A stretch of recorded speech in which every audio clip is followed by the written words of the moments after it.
Well, I've got all the lights on to be able to record this video, and let me ask you first of all, how's the weather near you? It's not that great near me. So good job yesterday. I went outside and collected some things that we needed to use up. So what have you done with your tomatoes this year? How did yours fare? Mine didn't fare that well. I think we've had 3 red ones. Most of the plants didn't grow that well. The ones that I did get that did grew okay, but we've just not had the weather to get those tomatoes nice and juicy and red. So I am left with this. A bowl full of, apart from one sneaky red one, the other 2 red ones we've eaten. A bowl of green tomatoes. And you might think to yourself, what do I do with green tomatoes?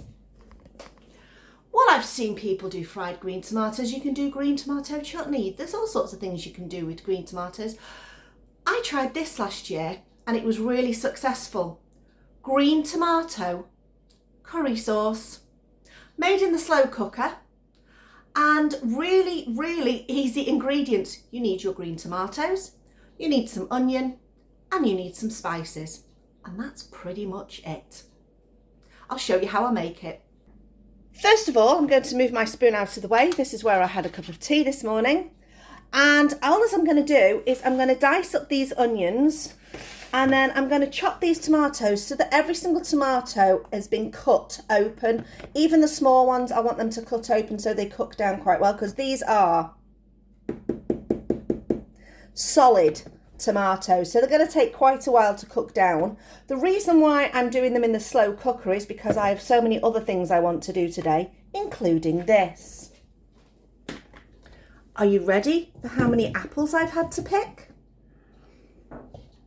Look at this. This is my arm. Look, see, there's got to be 50 plus 60, God knows how many apples in there that I need to deal with, because they were all getting knocked off the trees because of the rain and all those kinds of things. So we collected them all in yesterday. I'm not going to do anything with these today as part of the video. Just thought you might be interested to see. Basically, the main thing I'm going to do with them is peel them, core them, quarter them, and then put them in some freezer bags and bung them in the freezer until I decide what to do with them. Comment below ideas for what to do with my apples. Yes, I know the usual things are the apple pies and things like that. I've made beetroot and apple chutneys. I've made apple butter in the slow cooker. Anyway, that's an aside. Back to this, and I'm going to get on with some chopping. So I've popped my onions in the slow cooker. I've got all my tomatoes here that I've chopped up. They're roughly the same sort of size as each other, but basically they're going to go in there. And then we have got a job lot of herbs and spices, well, spices mostly. So we're going to start off with, I'm going to give you some measurements, but these are just rough measurements because it all depends on how much you've got. So I'm going to put in a heaping teaspoon of garlic powder, just because it's a really good flavour. A level teaspoon of celery salt, a teaspoon of turmeric, one because of the flavour, but also it's really healthy for you. A little sprinkle of coriander, not too much because Chris isn't a fan. Some cumin, so a heaping teaspoon of cumin.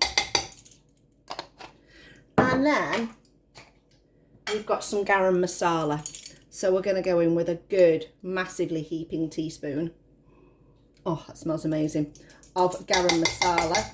Now, because we've got turmeric, you need black pepper. Because black pepper activates the good stuff in the turmeric. I think it's called curcumin. Anyway, turmeric's meant to be anti-inflammatory. So it's meant to be very good for you. So pop that in there. I am not going to put any liquid in there because there's liquid going to come out of the tomatoes. So that's it. Lid on.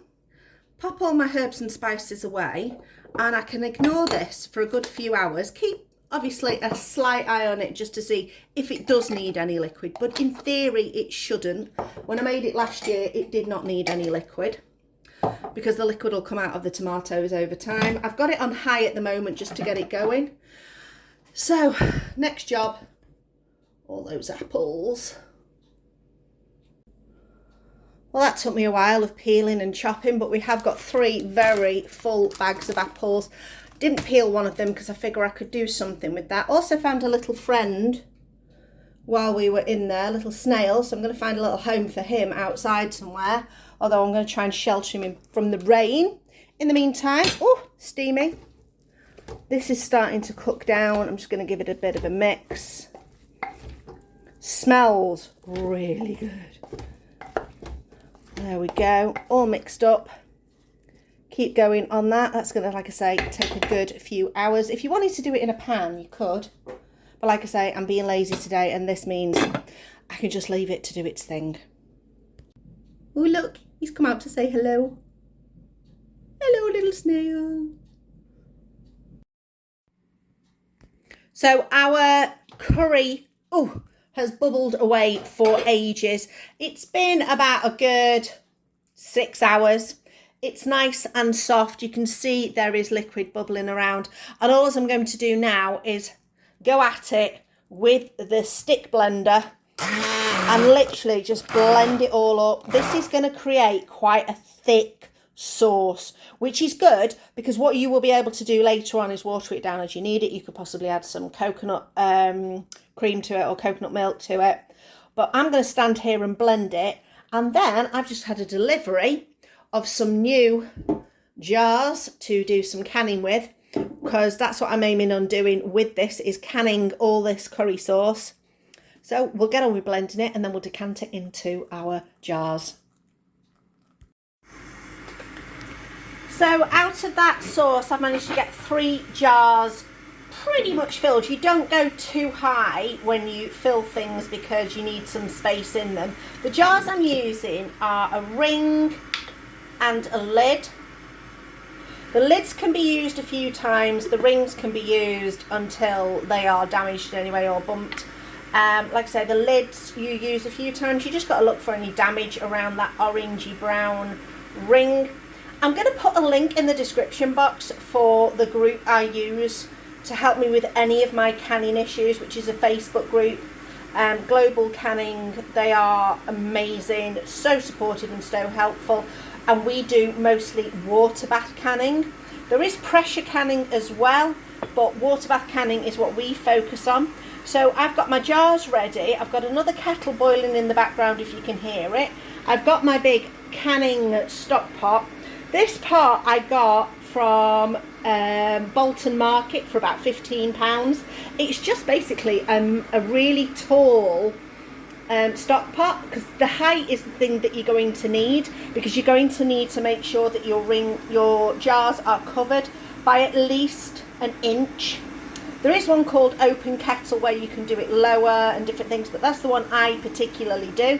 So I've already got my canner going. Now at the bottom we've got some water in already. I've got a cloth in the bottom so that things don't sit on the bottom of the pan, because it seems to work better.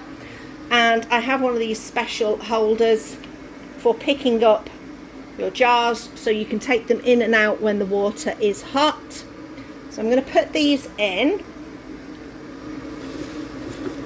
So like I say, I've got my 3.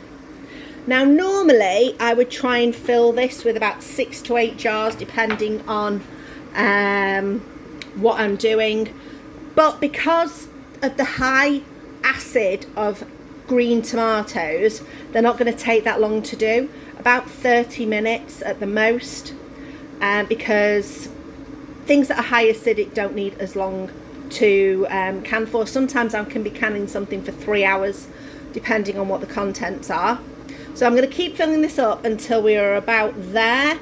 30 minutes on a rolling boil, not a simmer. It needs to be a good boil. I'm going to keep the lid on to make sure that we don't lose any of the steam, so it keeps it on that. And then we will take them out, and then you leave them on the side and you don't touch them, because if you touch them while they're on the side, you won't get a good seal. So I will show you what this is like once we have got our seal all sorted. So it's the next day now, and these were in for 30 minutes.